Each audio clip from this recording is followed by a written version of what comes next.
Okay, guys, so, I couldn't really let my mind rest as I'm searching for the problem because I don't think it is the distributor and the cap. Even though they are old, it's not for it to not have power like this.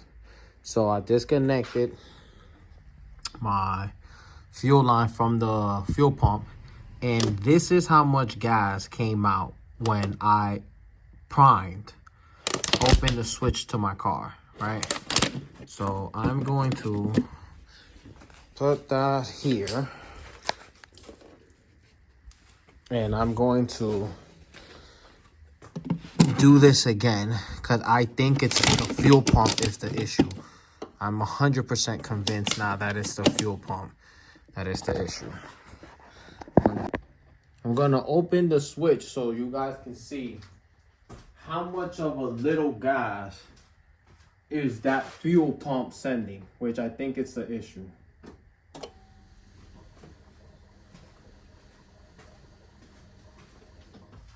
That's how much it sent, which it was nothing. But you hear the fuel pump priming. I'm gonna do it again.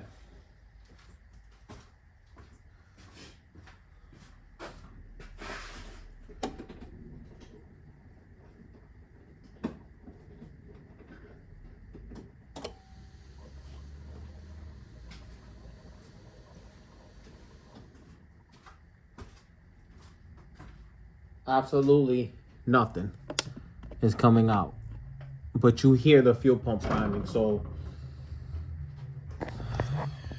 the next step is going to be, I'm gonna see what the tank looked like or the fuel pump. Okay, guys, so here's how my tank looks. After further investigation, I decided to just pull the fuel sender, and yes, this isn't the worst, but it's not the best. It does have a lot of small rust, which I kind of suspected that it could have clogged up my fuel pump, which was not the issue. The issue actually was low gas because the fuel sender was not reading correctly. Here you will also see the fuel sender. You'll see these.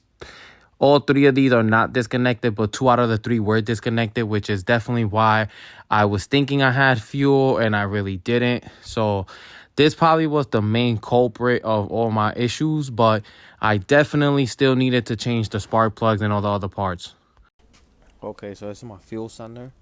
As you know, it does have this. I can kind of brush it off, but I bought some Evapor-Rust from Harbor Freight, about $30.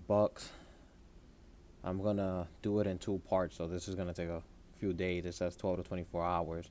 It's not that bad, but I'm gonna definitely leave this side in first for about, I'm gonna do the 12 hours first. I'm gonna follow the instructions, and then I'm gonna flip it and put this side in. So let's see how this turns out.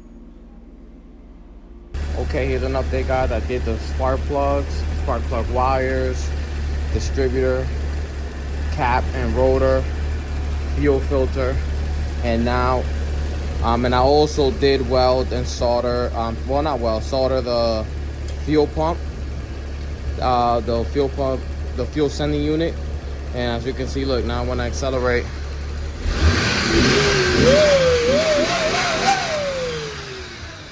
now we're gonna see how she does on this drive. Okay, guys, I am driving this. I'm driving the 280Z. It does feel a lot better. I had to do a couple adjustments. My brakes are still not the best. I don't know if it's like the actual brake pad. As you can hear, that's probably what you hear. But I do have power. The fuel sending unit wasn't really working as far as like me knowing whether I had gas or not in the car. Thank you. You're not gonna fucking stop. But it's just a couple more things I have to iron out. But the car, I did take a little photo shoot. I'm gonna let you guys know